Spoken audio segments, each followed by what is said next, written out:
ko kasi kung hanggang tingin lang ay bitin. Ayoko rin naman to kimkimin, kaso mukhang hindi ko pa rin to sa'yo kayang banggitin. At baka islabin mo lang at di mo pansinin. Bitin kahit na MP Virgin ang inumin yung tapang ay wala pa rin. Saan ko ihiramin kahit maglasing wala rin kung pagising ko duwag pa rin. Paano sasama kung hindi ako nag-aaya?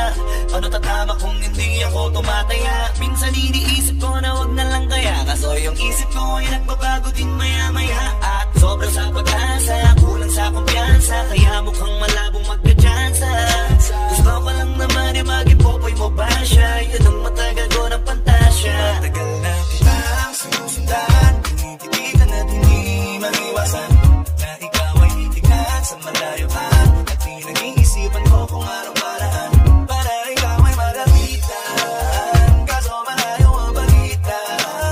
Hanggang kailan kaya mag-aamang kung may mapapala sa ring ginagawa na pagkat tumaya ay huwag mabahiya. Di lang ako kumikibo, matagal nang tumitibok ang puso ko para sa'yo, kaso minsan kumikirot.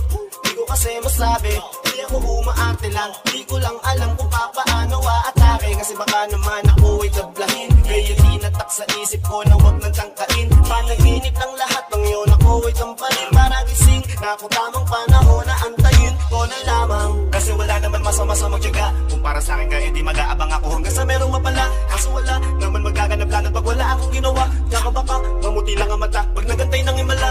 Di naman malabo na mapansin mo ko kapag di ako nagtatago. Kailangan ko lamang na maging matapang mo, gusto ko na magkatayo. Wala naman kasi ninong para ako sa takot ay magpapatalo. Mawawala na ako, puro lang tingin sa malayo. Kailangan ko na magpapago kasi kitang sinusundan, tinititigan na di maiwasan na ikaw ay titignan sa malayuan. At pinag-iisipan ko kung anong paraan para ikaw ay malapitan.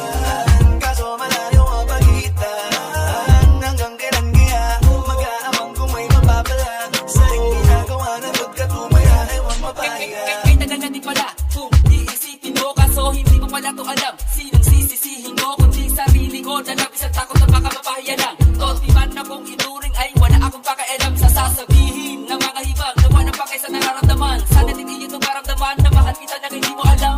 Nabihan mo kasi, ganda mo pang fantasy. Yan ang pinoproblema ko, ako ay simple lang kasi. Paano ba kita mapapaibig? Sa mga patay di makatitig. Baka diskarte ko, baka loko-loko, kaso hindi ko na mapigilan na ikay masolo ko. Sa paano ng atake, kita makaka